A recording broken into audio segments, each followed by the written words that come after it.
guys, we got this. Let's go. Gun wide trip sweep. Pros X go. On one. Ready? Hey.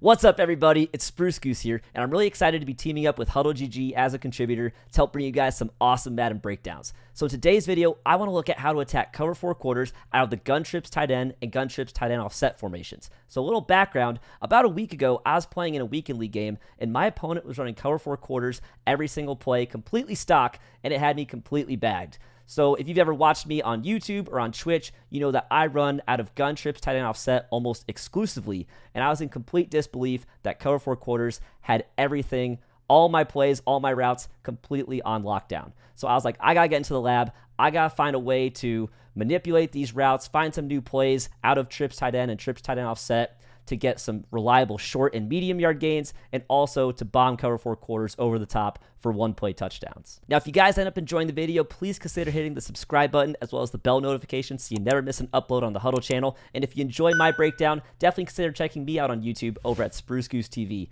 I also stream 3 nights a week over at twitch.tv/SpruceGooseTV, Monday, Wednesday, Friday, 8 p.m. Eastern Time. So first, I want to show you guys how good cover 4 quarters is completely stock against gun trips tight end, and then we'll look at how to attack it. So I'm going to go into trips tight end, and we're going to call one of the most popular plays, which is going to be the play curl flat. And on the defensive side of the ball, we're going to go ahead and call cover 4 quarters out of nickel 2-4-5, which I think is the most common formation to be running cover 4 quarters out of right now. So there's cover 4 quarters, and I've got us on the right hash so that we've got our trips to the wide side of the field. I always run with my trips to the wide side of the field. I know that for a little while, maybe about a month ago, it was very popular to do the trips to the short side of the field. But the way I run it, I run the trips to the wide side of the field every time. So here's our play, and a pretty common setup. I know the former pro player, current content creator, Civil, one of his setups he talks about is putting the tight end on an out route and smart routing the post route from our inside receiver right there. And so that's our setup right there. And I'm just going to go ahead and hike the ball and watch how pretty much everything is completely bagged. The defense did a good job covering every single route. Look at the replay real quick. And I don't think there was a single hole on the field. And so if you guys are familiar with cover 4 quarters and cover 4 palms, those are man matching coverages. And so even though it's a zone in the play art, if you guys watch, look right here. It's man matching, and it's also man switching. Like, the defender will actually pass off his man assignment to the next guy once he reaches the edge of his zone. So right here, number 25, he is in man coverage, essentially, on Scotty Miller, number 10, as he comes through his zone. Then he's going to pass him off to the safety, and he's going to go look for someone else to cover.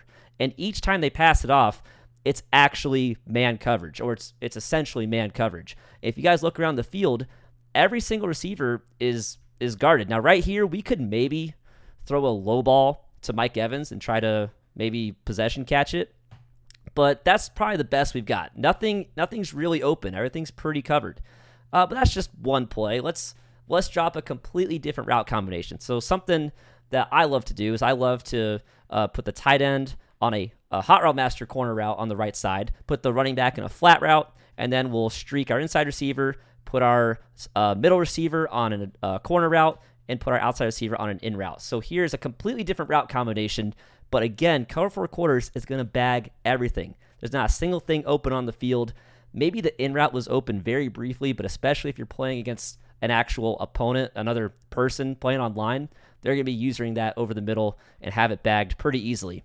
So this is kind of what I was dealing with, guys. I was running out of gun trips tight end, or in gun trips tight end offset in my case, and just everything is completely bagged by cover 4 quarters. So I was like, how the heck do I attack this coverage when he's running it completely stock and everything's covered? And so here's what I came up with. First, we're going to go back and call a new play. We're not going to run curl flat. We're actually going to look at the play verticals. So everything you can do in this setup, you don't need Hot Route Master for, as long as you come out in the play verticals. So let's find gun trips tight end. And there's gun trips tight end. And again, we're going to call the play verticals, if I can find it. There it is. And we're going to call verticals because we got a really unique crossing route from our inside receiver that you'll see in just a sec. Let's go back and call nickel 2-4-5 cover 4 quarters once again. Yep, there it is. And so this is the crossing route from the inside receiver.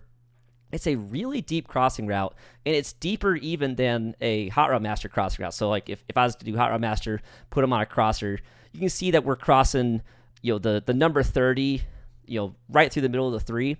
But if I reset it, you can see we're actually going through the 0. So we're getting even deeper than a standard crossing route.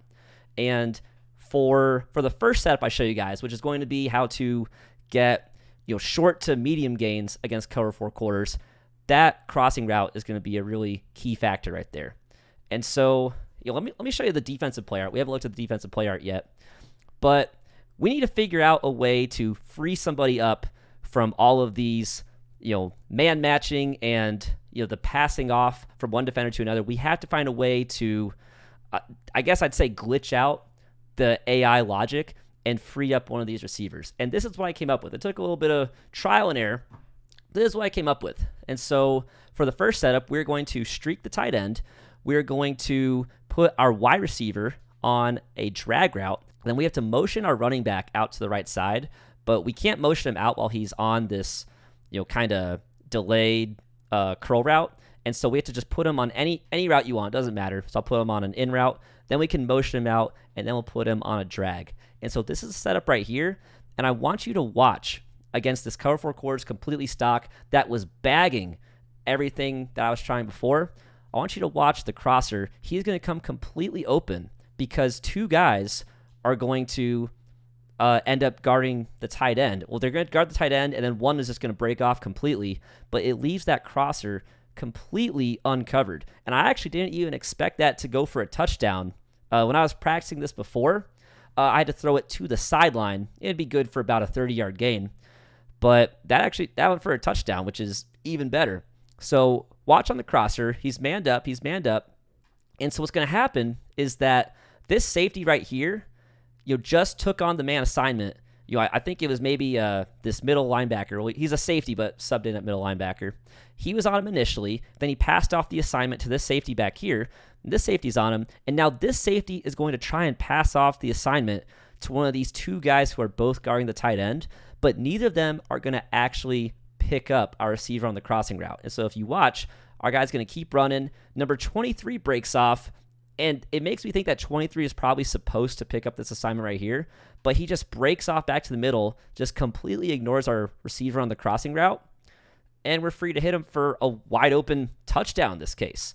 Like I said, when I was actually practicing this before, that was being thrown to the sideline for a 30-yard gain, but if you can get a touchdown on it, even better. And so let's run that one more time, and then we'll look at some other things we can do with this play. But let's just run it again, and then we'll also talk about where the user might be in a sec. But I want you guys to see that the man switch, never happens, and it lets that receiver on the crosser get wide open. Now, you might be saying, well, what if the user just guards the crosser route? Then that play is dead. Well, I want you guys to look at this replay, and if the user was to go and guard that crosser, let's say that the user was on this middle linebacker right here. Typically, people will user someone in the middle. Let's say that this middle linebacker goes and follows the crosser all the way. I want you to look at what we have underneath. We have this drag route completely open underneath, and if we hit that drag route, we're easily taking that for a 15, 20-yard gain. I'll even show you guys, if we just man up this linebacker on the crossing route, so he'll completely take that crosser away. You can see that with the same setup, so streak the tight end, drag the wide receiver, motion out the running back, and put him on a drag. That drag from the wide receiver is going to get completely open, and you can't user both of them. You can't user both. Now, right there, we got hit as we threw it, but we still got about a 15-yard gain anyway. And there's really no way to user both. You might be saying, well, what if they try to sit in the middle and take away both? But the thing is, these routes are so different in their depth that if you tried to sit in the middle, you'd be sitting right around here, and both routes are open. You could still throw the drag for a 7-yard gain, but you could still throw it over the top to the crosser as well. There's just too much depth between these 2 routes for a user to take away both of them. And so that's why I think this route combination works so well at attacking that cover 4 quarter setup, that they're going to run it completely stock, like I know people will, because I experienced it firsthand in Weekend League. This is the best way I have found to attack cover four quarters for reliable short and medium and even potentially big gains if the crosser goes for the touchdown. And so that is the first setup, but I also want to show you guys another setup for a one-play touchdown. And so it's going to be a pretty similar setup, actually. What we're going to do is on the left side, we're going to take our X receiver and put him on a slant. We're going to take our wide receiver and put him on a drag. We're going to take our B receiver and put him on a fade, not a streak. I know that the fade and the streak look almost the same. It's got to be a fade for this to work properly. If you put him on a streak, it's not going to work. Actually, yesterday on stream, I tried this exact cover four quarters beater. I couldn't figure out why it didn't work. Then I went, oh my gosh, I put him on a streak instead of a fade. It really does change everything. And I'll show you guys why in a second. The tight end, we're going to also put on a streak just like last time. And then just like before, we're going to motion our running back out to the outside and put him on a drag. And this time what's going to happen is the B receiver, again, is going to get lost in all the man switching. But this time, it's going to let us throw it completely over the top. Just a lob pass led to the outside. Weird rack animation right there, but you guys saw how open that was. Let's run it again.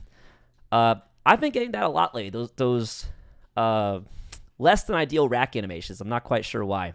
But here is a setup once again.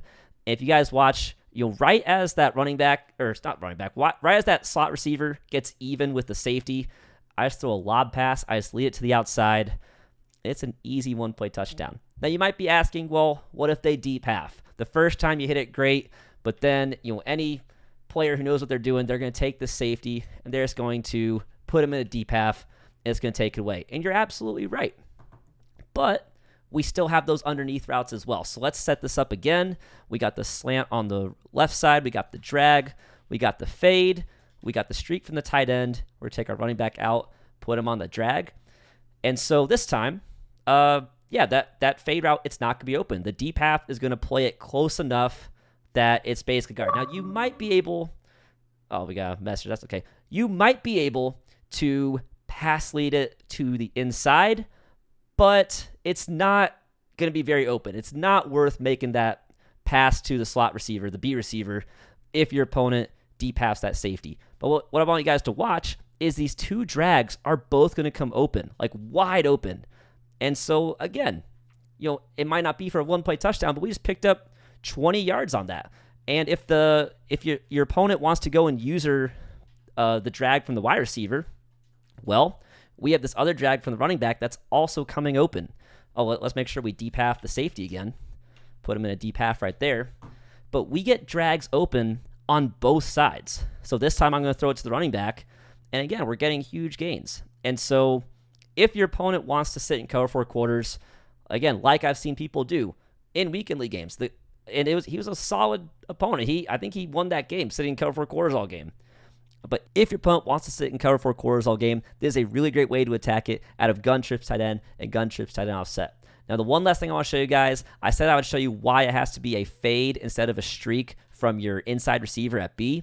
So let's do the setup one more time, and let's go ahead and put my running back on a drag from the outside. And I will say that in regs, you can probably get away with the streak, but in MUT, the streak will not be open at all.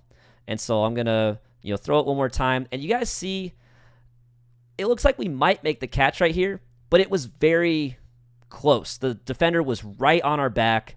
It was not an easy catch, whereas before with the fade, we get so much more separation. And I know it's a small difference, but especially if you're playing MUT, the fade versus the streak is the difference between a touchdown and an interception. It is that different. And you guys can see, here's the fade again. Look how much more separation we get on that safety. We can catch that. We can walk into the end zone without being touched.